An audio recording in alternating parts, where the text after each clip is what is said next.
હાલ ભારતના લોકો માટે એક ખૂબ જ દુઃખદ સમાચાર સામે આવી રહ્યા છે। ચીનથી ખતરનાક વાયરસ ભારતમાં પહોંચ્યો હોવાનું કહેવાય છે। HMPV નો પહેલો કેસ બેંગલુરુમાં 8 મહિનાના બાળકમાં જોવા મળ્યો હોવાનો દાવો કરવામાં આવ્યો છે। જો કે સરકાર દ્વારા હજુ સુધી આ વાતની સત્તાવાર પુષ્ટિ કરવામાં આવી નથી। શું ચીનનો ખતરનાક વાયરસ ભારતમાં પણ પહોંચી ગયો છે? બેંગલુરુમાં HMPV સાથે મિશ્રિત એક કેસ નોંધાયો છે, જેના કારણે એવું કહેવામાં આવી રહ્યું છે કે HMPV નો આ પહેલો કેસ છે। કહેવામાં આવી રહ્યું છે કે બેંગલુરુમાં 8 મહિનાના બાળકમાં વાયરસ જોવા મળ્યો છે અને તાવના કારણે બાળકને શહેરની ખાનગી હોસ્પિટલમાં દાખલ કરવામાં આવ્યો હતો। બ્લડ ટેસ્ટ પછી HMPV જેવો વાયરસ મળ્યો હોવાનું કહેવાયું હતું। ત્યાંની લેબે આ વાતની પુષ્ટિ કરી છે। જો કે કેન્દ્રીય સ્વાસ્થ્ય મંત્રાલયે આ વાતની સત્તાવાર પુષ્ટિ કરી નથી અને ચીનમાં HMPV વાયરસ ખૂબ જ ઝડપથી ફેલાઈ રહ્યો છે, જેના પ્રકોપને જોતા ચીનના ઘણા રાજ્યોમાં ઇમરજન્સી જાહેર કરવામાં આવી છે।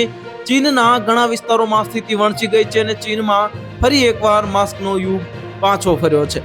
હજારો લોકો આ વાયરસથી સંવેદનશીલ છે અને વૃદ્ધો અને બાળકોમાં ચેપ ઝડપથી ફેલાઈ રહ્યો છે અને હોસ્પિટલોની બહાર દર્દીઓની કતારો જોવા મળી રહી છે।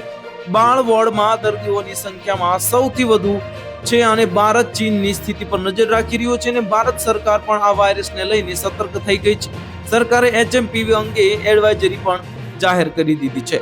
તો હાલ માટે આટલું જ। મળીશું નવી અપડેટ સાથે। જો તમને અમારા વિડીયો પસંદ આવતા હોય તો વિડીયોને લાઈક કરી દેજો, ચેનલને સબસ્ક્રાઇબ કરી બાજુમાં આવેલા બેલ આઇકનને દબાવી દો, જેથી તમને આવા સમાચારની અપડેટ મળતી રહે।